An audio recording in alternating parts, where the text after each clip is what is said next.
प्रियो, शालोम, जय मसीह की HSIM चर्च की इस वीडियो को देखने वालों का मैं स्वागत करता हूं। वीडियो को सब्सक्राइब, लाइक और शेयर करें। पिता परमेश्वर आप सभी को सुख, शांति, स्वास्थ्य और समृद्धि प्रदान करें।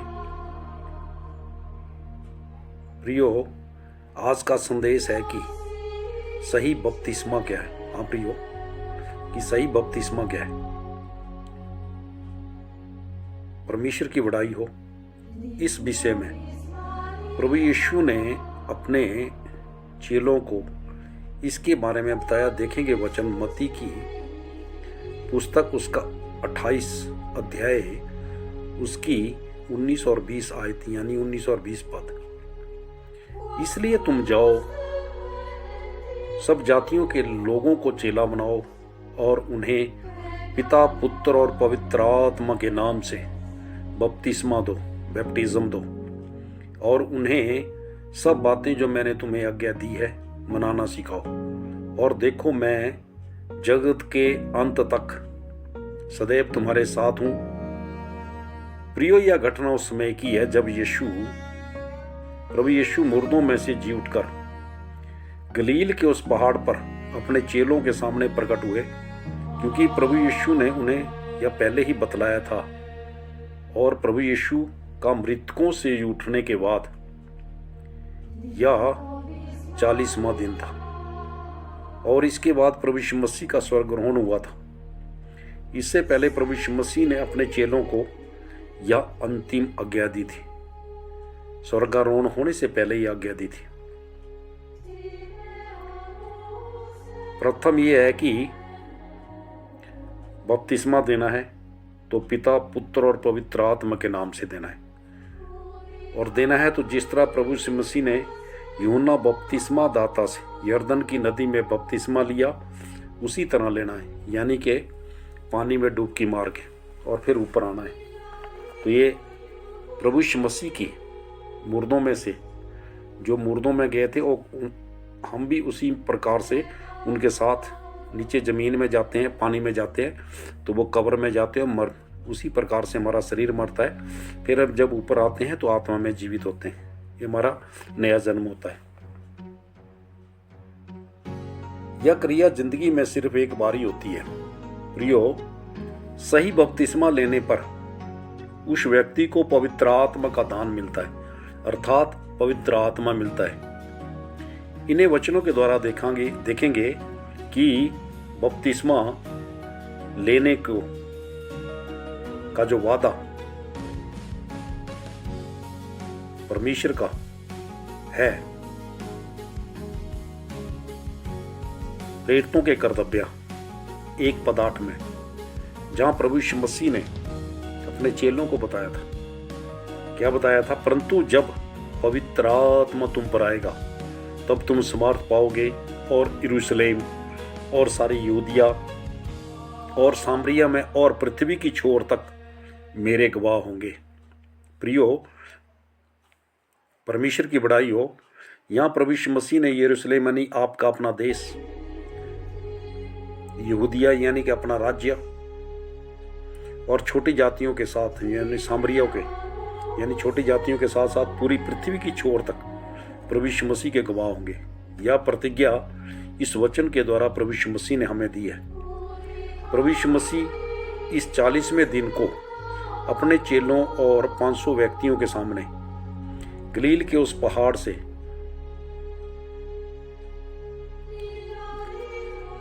उन्होंने अपना प्रकट किया और स्वर्गारोहण हुए। और उसके 10 दिन बाद पिन्तेकुस्त के दिन परमेश्वर के तीसरे स्वरूप अर्थात पवित्र आत्मा धरती पर आए।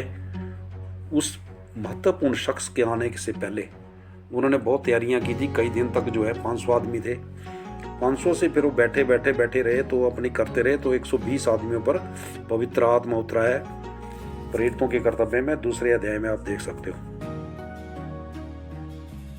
और ये पिन्तुकुस्त का दिन था, यानी कि प्रभु यीशु मसीह के जी उठने से 50वें दिन पवित्र आत्मा जो परमेश्वर का तीसरा रूप है वो धरती पे आए थे। पवित्र आत्मा का मतलब है बपतिस्मा लेना और प्रभु यीशु मसीह को पवित्र आत्मा के रूप में ग्रहण करना और अपने अंदर रखना। क्योंकि यशायाह 66 में लिखा है प्रभु कि वचन मेरा सिंहासन स्वर्ग में, पृथ्वी मेरे पैरों की चौकी है, तुम मेरे लिए कौन सा मंदिर बनाओगे, मैं तुम्हारे हृदयों में बसता हूँ। प्रियो, यह है परमेश्वर की योजना कि वो जो है पवित्र आत्मा के रूप में हमारे हृदयों में बसते, इतना, और वो भी सर्वव्यापक यूनिवर्सल प्रेजेंटिंग ओमनी के बीच रूप में, वो इस सर्वव्यापक उपस्थिति के द्वारा वो पवित्र आत्मा जो हमारे पिता जो ने दिया है वो सब मनुष्य पे होता है। और वो हमारे सिरों पे दीवे के रूप में, जिस प्रकार से मोमबत्ती की जो आगे लाइट होती है आँख की तरह या दीवे की लाइट होती है, उसी प्रकार से पवित्र आत्मा अग्नि के रूप में हमें प्रकाशित करता है और हमें पापों से पश्चाताप करने के लिए वो फेरता है ताकि हम पाप ना करें और बपतिस्मा लें, प्रभु यीशु मसीह को अपना उद्धारकर्ता स्वीकार करें। तो प्रियो, जब बपतिस्मा लेते हैं तो पवित्र आत्मा हमारे हृदयों में आके बस जाते हैं और हम उसके बाद हर उस मनुष्य की अपनी निजी जिम्मेदारी है, यानी कि उसकी पर्सनल जिम्मेदारी है, पर्सनल रिस्पॉन्सिबिलिटी है कि वो पवित्र आत्मा को कितने आदर देते हैं। क्योंकि प्रभु यीशु मसीह ने कहा था कि तुम मेरी निंदा करोगे, माफ़ी मांगोगे तो हो जाएगा, परंतु पवित्र आत्मा की निंदा ना इस लोक में ना परलोक में माफ होगी। तो प्रियो, जब हमारे अंदर पवित्र आत्मा है बपतिस्मा लेने के बाद, जब हम पापों की अंगीकार करते हैं फिर बपतिस्मा लेते हैं, तो पवित्र आत्मा स्थायी रूप में हमारे हृदय में आके बस जाते हैं और जो है वो हमें प्रकाश करते हैं। तो जिसके अंदर पवित्र आत्मा है वो प्रार्थना का जीवन, आत्मा का जीवन और जो है बपतिस्मा लेना और प्रभु भोज लेना, ये सब जो है कार्य कराते हैं। प्रेरितों के साथ संगत करना, वर्शिप करना, ये सारा पवित्र आत्मा के द्वारा होता है। क्योंकि वो उस मनुष्य का फिर अपना जो है एक पिता के साथ लगाव हो जाता है, जिसे वो पिता को खोजना चाहते हैं, पाना चाहते हैं। परमेश्वर की बड़ाई हो। प्रियो, इन वचनों के से स्पष्ट हो गया है कि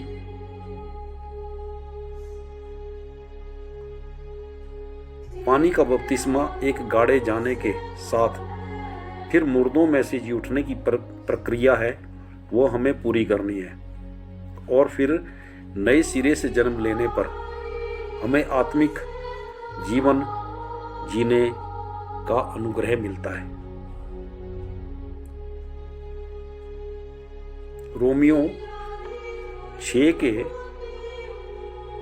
देखेंगे 3 और 4 पद देखेंगे। क्योंकि तुम नहीं जानते कि हम सब जिन्होंने मसीह यीशु का बपतिस्मा लिया उसकी मृत्यु का बपतिस्मा लिया, अतः उस मृत्यु का बपतिस्मा पाने से हम उसके साथ गाड़े गए, ताकि जैसे मसीहा पिता की महिमा के द्वारा मरों में से जिलाया गया, वैसे ही हम भी नए जीवन किसी चाल चलें। प्रियो, ये था बपतिस्मा का मतलब कि पवित्र आत्मा का दान करना और उसके पवित्र आत्मा का दान प्राप्त करना, पवित्र आत्मा को प्राप्त करना और उसके पवित्र आत्मा की अगुवाई में चलना। कुलुस्सियों 2:12 में लिखा है, और उसी के साथ बपतिस्मा में गाड़े गए और उसी में परमेश्वर की समर्थ पर विश्वास करके जिसने उसको मरों में से जिलाया यानी जिंदा किया, उसके साथ भी जी उठे। जब हम बपतिस्मा लेते हैं तो हमारा शारीरिक मृत्यु होती है, और जब हम पानी से ऊपर आते हैं तो हम आत्मिक जीवन यानी कि पवित्र आत्मा का दान मिलता, आत्मिक बनते हैं।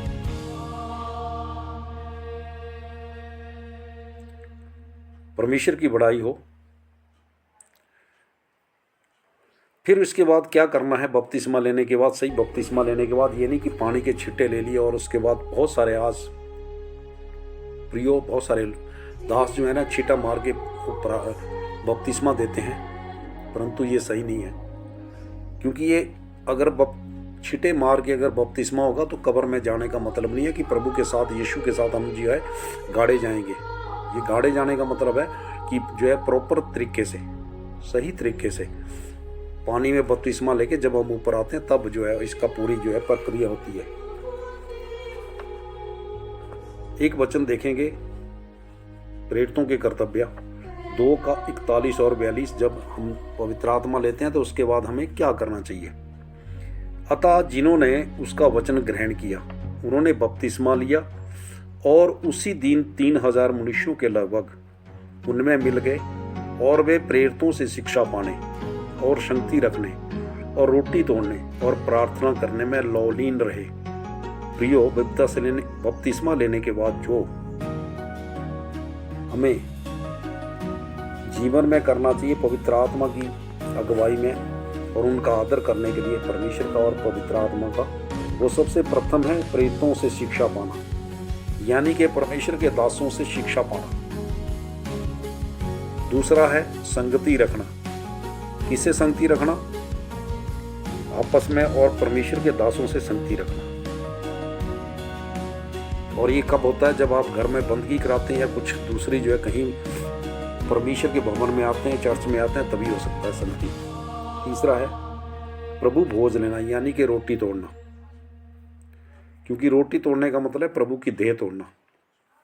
और जब हम ये इस प्रभु ने वाचा में जो है नई वाचा है कि ये मेरी देह है जिसको तोड़ा जाता है, तुम्हारे लिए तोड़ा जाता है, तो प्रभु ने हमारे अपने जो है हमारे पापों से छुटकारे के लिए 7 बार जो है लहू बहाया है, और अपनी देह का एक एक लहू का कतरा, उनके जो 6.5 लीटर लहू था वो सारा एक एक बूंद करके बाहर निकल गया था। और जब उसके उपरांत भी जब उनकी मृत्यु हुई तो भी उन्होंने जो है रोमी सैनिकों ने बर्छे के आर पार उनके हृदय में पार किया, और उसमें से जल और लहू निकला। जल यानी कि पवित्र आत्मा। प्रियो, परमेश्वर की बड़ाई, उन्होंने शरीर में आके हमें वो दान दिया है जिसकी हम उम्मीद नहीं कर सकते। जो पाप हमने उस झेलने थे, उन पापों का कष्ट झेलना था, वो प्रभु यीशु मसीह ने क्रूस पे झेला है अपने शरीर के ऊपर, और हमें सब प्रदान किया है। परमेश्वर की बड़ाई हो। प्रियो, ये था बपतिस्मा की जो पानी में डुबकी लेना फिर ऊपर आना, ये था सही बपतिस्मा। परंतु जो छिटे मार के बपतिस्मा देते हैं या वो तो एक भरमा देने वाली बात है, और इससे पवित्र आत्मा का दान यानी पवित्र आत्मा हमारे हृदयों में नहीं आते, बल्कि वो प्रभु यीशु मसीह ने प्रकाशित वाक्य में इसके 3 अध्याय के 20 वचन में क्लियर कहा है, स्पष्ट कहा है कि देख मैं द्वार पर खड़ा हुआ खटखटाता हूँ, यदि मेरा शब्द सुनकर जो द्वार खोलेगा तो मैं उसके साथ भीतर आकर उसके साथ भोजन करूंगा, वो मेरे साथ। यो परमेश्वर की बड़ाई हो। प्रभु यीशु मसीह ने इस वचन के द्वारा हमारा मार्गदर्शन किया है कि मैं पवित्र आत्मा के रूप में सभी के हृदय रूपी द्वार पे खटखटा रहा हूँ कि जो है दरवाजा खोलो, और जो मेरी आवाज़ सुनता है मैं उसके हृदय में आता हूँ और सदैव उसमें वास करता हूँ। और जो उन्होंने भोजन करना है पवित्र आत्मा ने, वो पवित्र आत्मा के रूप में आते हैं, तो वो जो है जो भोजन करेंगे तो हम भी करेंगे। यानी कि अब हमारा शरीर परमेश्वर का मंदिर है, और इस मंदिर को हम कितना पवित्र रखते हैं, कितना इसमें आत्मिक उन्नति करते हैं, ये हमारे ऊपर स्वयं के ऊपर निजी हमारी जिम्मेदारी है। क्योंकि जो है परमेश्वर हमसे चाहते हैं, वो पिता जो चाहते हैं वो हमें करना पड़ेगा, ताकि हम जो उनकी इच्छा है वो पूरी करके और उद्धार का रास्ता पाकर। ये नहीं है कि बपतिस्मा ले लिया उद्धार पा लिया। बपतिस्मा के बाद फिर शुरुआत होती है। बपतिस्मा है प्रथम कदम की पवित्र आत्मा का दान मिलना, फिर उसके बाद पवित्र आत्मा के अनुसार जीवन जीना और पवित्र बन के रहना, पवित्रताई और नवीनताई में चलना।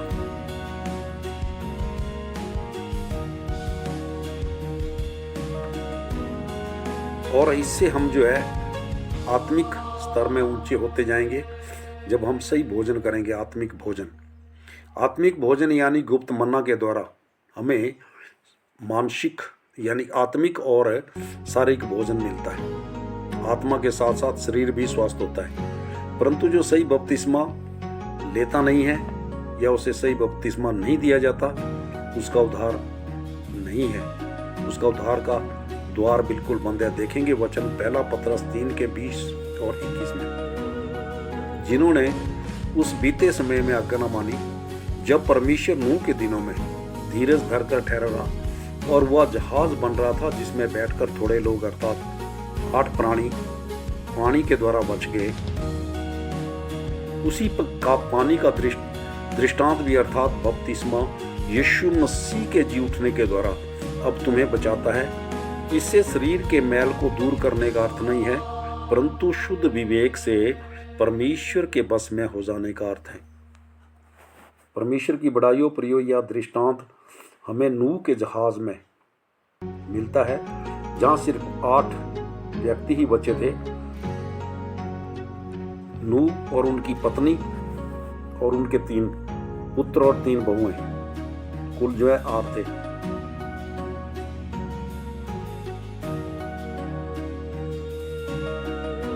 उस पानी का दृष्टांत भी अर्थात बपतिस्मा यीशु मसीह के जी उठने के द्वारा अब तुम्हें बचाता है। इससे शरीर के मैल को धोने का नहीं, शरीर के मैल को दूर करने का नहीं, परंतु शुद्ध विवेक से परमेश्वर के बस में हो जाने का अर्थ है। परमेश्वर की बड़ाई हो। यह दृष्टांत में नूह के जहाज में सिर्फ 8 ही व्यक्ति बचे थे, जबकि उस समय जो पृथ्वी पर जनसंख्या थी वह इस समय की पृथ्वी पर जितनी जनसंख्या यानी कि 8 अरब प्लस है उतनी है थी उस समय। और कितने दुख की बात है कि 8 अरब से सिर्फ 8 जन ही बचे।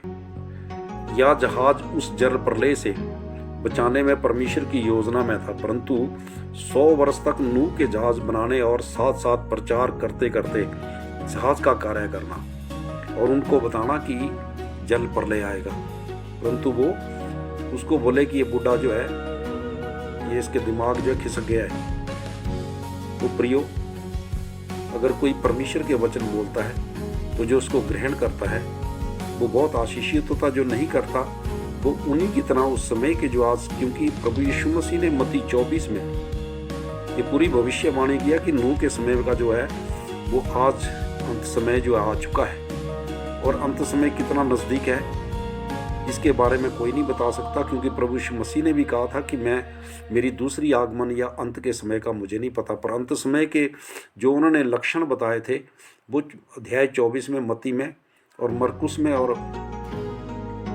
लूका के पुस्तकों में भी है, क्योंकि 4 जितने सुसमाचार है उनमें सब में जो है सुसमाचार का मतलब बार बार उनको पढ़ना, सुनना और समझना। इसलिए हर वचन को अगर हम एक वचन को बार बार दोहराते हैं तो उसका जो है क्या फर्क होता है। आत्मिक दुनिया में जो पहिया होता है वो पहिया घूमने लग जाता है, और उस पहिए के सामने जो आंखें हैं, पर हैं और आत्मा है और उस परमेश्वर का सिंहासन है, जो कि हेस्कल की पुस्तक में पहले अध्याय में और 10वें अध्याय में दिखाया है, वो सारा ऊपर जाता है। तो हम जब पॉजिटिव बात करते हैं या ऐसे बार वचनों को एक ही बार में जब जाप के रूप में उसको ग्रहण करते हैं, बल्कि उसको जाप के रूप में करते हैं, तो वो आत्मिक क्षेत्र में वो पहिया घूमता है और हमारे जो है परमेश्वर का सिंहासन पे के पास हमारी बातें पहुंचती है, क्योंकि उसमें जो आंखें लगी यानी कि कैमरा है और रिकॉर्ड हो रहा है सब कुछ जो है, जो भी अंत के समय में फिर वो न्याय वाले दिन प्रकाशित वाक्य के 4 अध्याय में वो जो दिखाया है 2 से पद से लेके 11 तक वो पूरा होता है। प्रियो, इसके साथ साथ जो है ना, इजरायली भी मूसा के नेतृत्व में लाल समुद्र से पार हुए थे। वो भी एक बपतिस्मा था, क्योंकि जो पानी की 2 दीवारें दोनों तरफ थी और उनमें से उन पर जो छींटे पड़ते थे, क्योंकि उसमें से छींटे उड़ते थे, उनके ऊपर गिरते थे, और वो समुद्र से जितने भी जो निकले थे उसमें जो है जितने भी थे लोग, कम से कम वो अंदाजा ये है कि वो 20 लाख से 30 लाख के आसपास थे, क्योंकि तो प्रियो कम से कम वो जो है 20 और 30 के बीच में थे, 20 और 30 के लाख के बीच में जिन्होंने बपतिस्मा लिया। और बपतिस्मा कैसा था कि छींटों का बपतिस्मा था, और वो पूरे समुद्र के सूखी स्थान में जो निकलते गए और बपतिस्मा से जो है लेकर बाहर निकले, कि उनको छींटे पड़ते रहे। परमेश्वर ने उनको अपने हाथों से जो है लाल समुद्र में उनको बपतिस्मा दिलाया थे। वह प्रतिज्ञा प्रदेश में ले जाना चाहते थे, इसलिए उनको बपतिस्मा दिया। आज प्रभु यीशु मसीह ने कहा कि यूहन्ना के 12 के 32 में कि मैं जो है अगर पृथ्वी पर से काट पर उठाया जाऊंगा तो सबको, पृथ्वी पर से ऊपर उठाया जाऊंगा तो सबको अपने पास खींच कर ले जाऊंगा। तो प्रियो, ये था वादा है, आज का नया वादा है कि आज हम जो है प्रभु ने हमें जिंदा ही जो है मध्य आकाश में खींचना है, रैप्चर करना है। पहले उनको वादा किया था शारीरिक तौर पे था कि जहाँ दूध और नदियाँ बहती थी उस कनान देश में और गेहूँ सबसे उत्तम होता था, उसमें ले जाने तक। और आज वादा है प्रभु यीशु मसीह का कि जो है वो स्वर्ग में हमें खींच कर ले जाए, क्योंकि प्रभु यीशु मसीह ने कहा था कि मेरे पिता के स्वर्ग में जगह बहुत है, अगर नहीं है तो मैं बनाने जाऊंगा, और उन्होंने बनाया है। और हम जो है बपतिस्मा लेते हैं तो प्रभु यीशु मसीह की दुल्हन बनते हैं, और प्रभु यीशु मसीह की यानी कि कलीसिया बनते हैं। तो जब कलीसिया को प्रभु ने उठाना है तो उसके लिए कलीसिया को दुल्हन को तैयार रहना पड़ता है। ये दृष्टांत जो है ना गलील की शादियों का है, परंतु जो इसको दूसरी वीडियो में कभी बनाऊंगा तो उसमें जो है गलील की शादी के बारे में, जो है रैप्चर के बारे में, जो और दूसरे कई विषयों में के बारे में बताऊंगा। तो प्रियो, इसके बाद उन्होंने जो है जब वो समुद्र से पार गए तो अबादा के देश में मात्र 2 व्यक्ति, एक यहोशू और एक कालेब। यहोशू वो थे जो मूसा के जो है चेले थे, और एक कालेब उन्हीं में थे। उन्होंने जो है वो 2 उस पीढ़ी के लोग ही पार पहुंचे थे बादा के देश में।